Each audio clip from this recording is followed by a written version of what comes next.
Al'ummar ƙasar Nijar sun ci gaba da yi wa Turawan Faransa korar kare, sun fara nuna goyon bayansu ga sabon tsarin mulkin soji na ƙasar ta Nijar. A biyo ma cikin shirin domin jin cikakken labarin a tashar mu ta ARA Digital. Kamar yadda kuke gani, al'ummar ƙasar Nijar ne suka ci gaba da yi wa ambasadan ƙasar Faransa a Nijar ɗin korar kare, inda suka nuna ba sa goyon bayan zamansa a cikin wannan ƙasa tasu, domin kuwa sojojin sun ɗauki sabon salo na wayarwa da al'ummar ta Nijar kai dangane da sabon tsarin mulkin da suka ɗauka. Gwamnatin sojojin Nijar ta fito wato gwamnatin ta sojojin Nijar ta fito da wani sabon tsari na wayar da 'yan ƙasa kai game da albarkatun ƙasa da Allah ya shimfiɗa a jihohin nasu.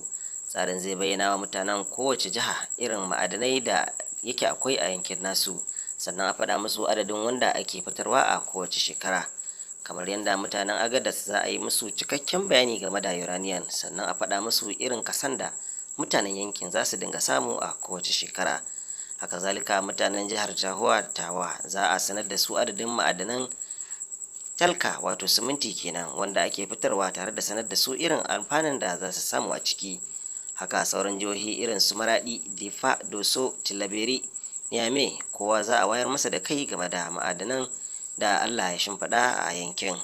Haka dai zai baiwa mutanen kowace damar samun aikin yi da morar arzikin ƙasa a matakin jiha kafin a kai ga matakin ƙasa ga baki ɗaya. Wannan dalili ya sanya al'ummar ta Nijar suke ganin cewa lokaci yayi da ya kamata a ce dukkanin mutanen ƙasar Faransa su fice musu daga ƙasa domin su ci gashin kansu, su ci gaba da amfanar 'yanci kamar yadda aka ambata musu a baya. Ta biyu ma cikin shiri na gaba domin jin wani sabon labarin da sa daga ƙasar ta Nijar da masu sauran ƙasashen Afirka da kuma gida Najeriya.